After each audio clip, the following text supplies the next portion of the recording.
That's a damn good point. It's ugly. It's horrendous. It's gory. It's, you know, but in 1776, when they sent that declaration over to the king, you know, you got to read the beginning of that. Read the beginning of the Declaration of Independence and let that sink in, because war is ugly, but it's necessary. That's why Thomas Jefferson wrote, and all those people signed on to it there in the Declaration. When in the course of human events, it becomes necessary for one people to dissolve the political bands that connect them to another and assume among the powers of the earth a separate but equal station to which the laws of nature and nature's God entitle them, a decent respect for the opinions of mankind requires that they declare the causes that impel them to the separation.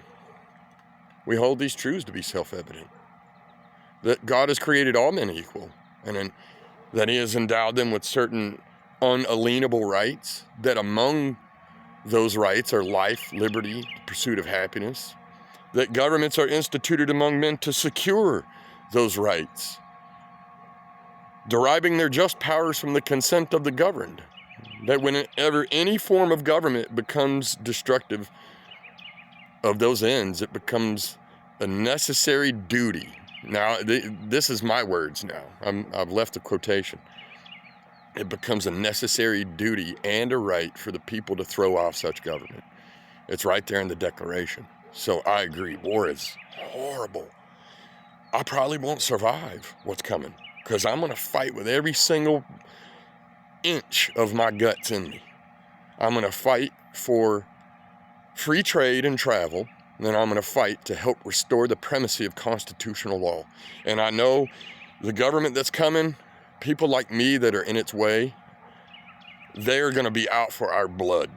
I know that. And I know that my life will be given for the conflict between government and liberty.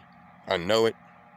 You can't be a man like me with a mentality like I have and not wind up at the end of a sword or the barrel of a government gun.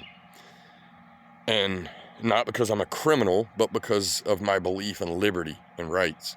So I agree, it's horrible, and I don't want to do what has to be done in these days. I don't want to hurt nobody. But damn it, if they're not going to make me. So, just like Jefferson wrote, when in the course of human events it becomes necessary for one people to dissolve the political bands that connect them to another, it's necessary.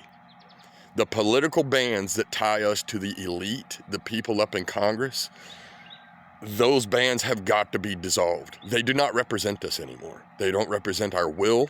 They don't represent our voice. They don't represent the people's rights.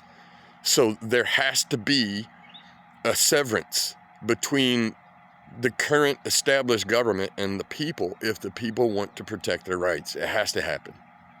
When in the course of human events it becomes necessary. And it is. I know it's going to be ugly. I know it's going to be horrible. There's going to be days and days and days that I go without food.